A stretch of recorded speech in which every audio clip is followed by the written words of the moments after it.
сейчас стартовало несколько ракет буквально рядом с нами. Это были ракеты ПВО как раз.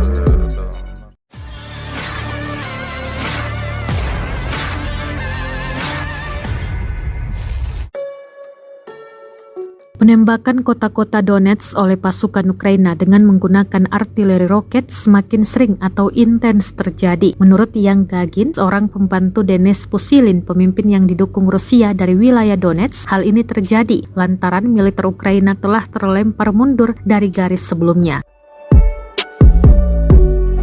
Dan mereka harus menyerang secara membabi buta, katanya kepada koresponden RIA Novosti, Jumat 24 Maret 2023. Kini menjadi lebih sering justru karena fakta bahwa Rusia mendorong musuh lebih jauh dari Donetsk, lebih jauh dari perbatasan, tambah Gagin. Menurutnya, penembakan secara membabi buta oleh pasukan Ukraina sering mengenai pemukiman penduduk tanpa memikirkan korban di kalangan warga sipil. Menurut Kementerian Pertahanan, selama beberapa hari, unit Rusia menyebabkan kerusakan akibat tembakan pada musuh di Republik Rakyat Donetsk dan Luhansk.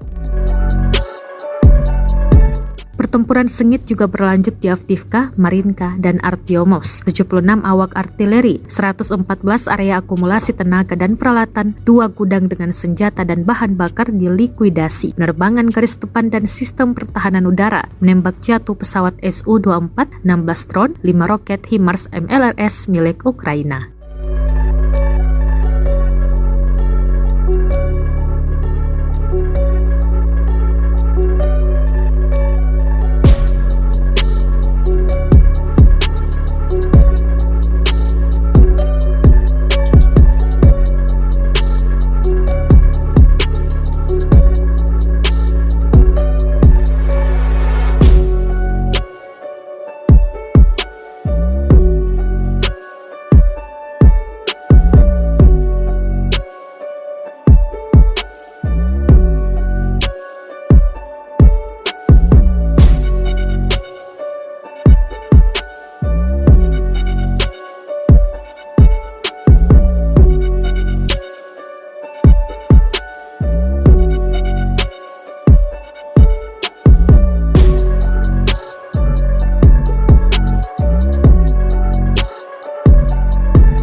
Сейчас мы активно работаем на Авдеевском направлении, практически по всему фронту. Но здесь это наиболее заметно, потому что противник вынужден откатываться немножко назад в тыл, прятать свои.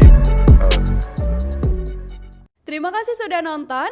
Jangan lupa like, subscribe, dan share ya.